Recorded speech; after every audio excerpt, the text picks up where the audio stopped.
નમસ્કાર મિત્રો, આપણી યુટ્યુબ ચેનલ જીએસઆરટીસી એક્ઝામના આપનું હાર્દિક સ્વાગત છે.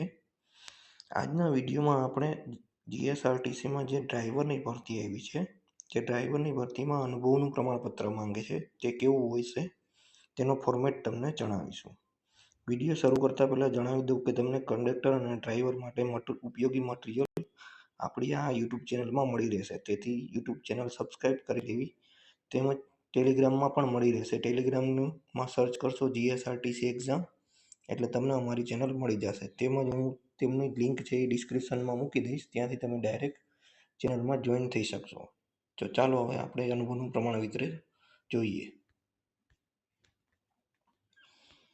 તો આ અનુભવનું પ્રમાણપત્ર છે, એમાં તમે જે પણ કંપનીમાં કે કોઈ પણ સંસ્થામાં કામ કરતા હોય તેનો લેટર હેડ ઉપર આ રીતના એનો લેટર હેડનો નંબર, સરનામું, મોબાઈલ નંબર ને બધું હોવું જોઈએ.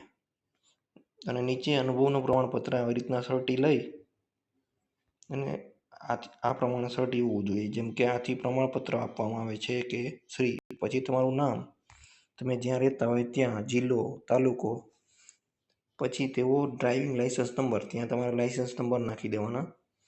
પછી તમારું કે ભાઈ માનદ વેદક કે પૂર્ણ હેવી ટ્રક ડ્રાઈવર તરીકે કામ કરેલ છે, એવી રીતના તારીખ આપી પ્રમાણપત્ર, અને તેમાં તમારો પગાર કેટલો હતો એ પગાર લખી નાખવાનો અને આ પ્રમાણપત્ર આપવામાં આવે છે.